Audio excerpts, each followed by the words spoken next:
MBRS medical college ragging કેસમાં 15 વિદ્યાર્થીઓની ધરપકડ કરી લેવામાં આવી છે।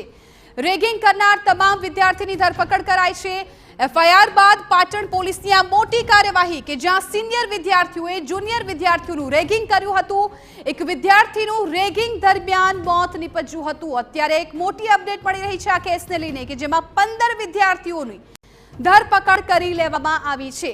અગાઉ રેગિંગ કમિટીએ આ તમામ વિદ્યાર્થીઓના નિવેદન લીધા હતા, ત્યારબાદ આ મામલો છે એ સામે આવ્યો હતો અને એ ચેટ પણ સામે આવી હતી અને હાલ સમાચાર મળી રહ્યા છે કે આ તમામ વિદ્યાર્થીઓની ધરપકડ કરી લેવામાં આવી છે।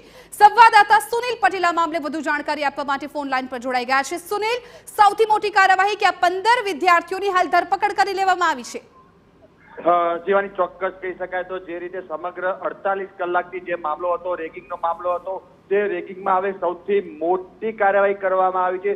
જે જવાબદાર આરોપી વિદ્યાર્થીઓ હતા તમામ 15 વિદ્યાર્થીઓની બાલીચણા પોલીસે હાલ ધરપકડ કરી લીધી છે।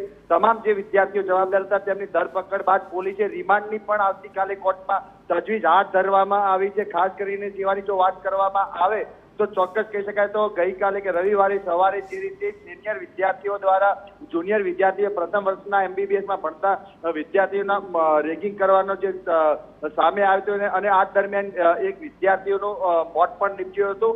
તે દરમિયાન જ્યારે મેડિકલ કોલેજની રેગિંગ કમિટીએ તાત્કાલિક તપાસ શરૂ કરી અને અન્ય જે ભોગ બનનાર જે જુનિયર વિદ્યાર્થીઓ હતા તેમના અલગ અલગ નિવેદનો બાદ આ ઘટના સામે આવી છે કે ચોક્કસ પ્રકારે રેગિંગની ઘટના જ બની છે અને રેગિંગ દરમિયાન જ એક વિદ્યાર્થીનું મોત થયું છે।